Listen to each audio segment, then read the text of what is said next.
whatever future the Labour Party has, none of them include Tony Blair.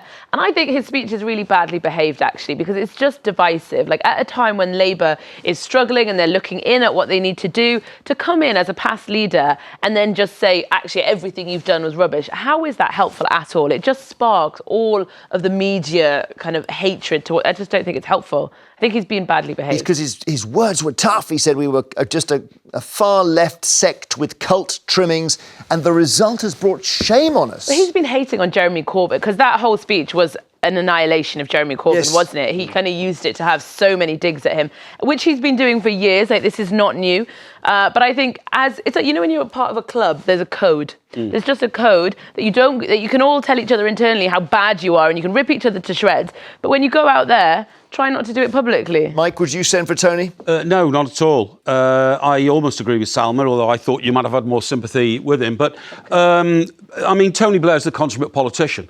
And he was campaigning there, wasn't he? Yeah. He was campaigning and saying, you know, I can be the answer. He's always campaigning. When he stepped down as Prime Minister, it was because he wanted to be the leader of Europe. And he thought they would make him the leader of Europe. Where I think it's all gone wrong for Tony Blair is that one thing Boris Johnson's now said is, I'm going to bring both sides of the country together, Remainers and Brexiteers.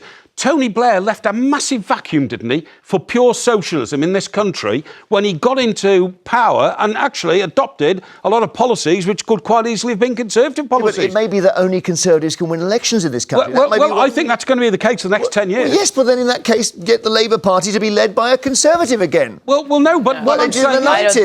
I definitely don't think that's what happened before. And I think Tony Blair can never come back, because lots of people can't forget Iraq and how we all marched against Iraq. And let's not forget about the Chilcot inquiries, and that didn't the High Court rule that the Iraq war was unnecessary and went against the fundamental principles of the UN.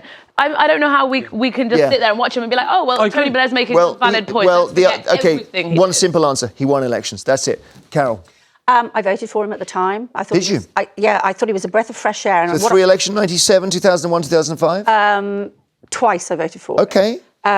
I thought he was a breath of fresh air at the time, and I loved the fact that he had young children, and one of his children was born when they lived there. I thought it was young and modern, and I did think it was a more modern face of the Labour Party. You know, and I come from a Liverpool family, and my late parents would always vote Labour. They wouldn't even look at anyone's manifesto, including Labour's. You just vote Labour. But I was happy to see a more modern interpretation of Labour. I felt more comfortable with a centrist position. But then, as you quite rightly mentioned, Iraq, and we have family members in the forces that were sent out to Iraq, and you want your soldiers sent out for good reason, not for no good reason. So I don't think there's a place for him anymore. It's gone.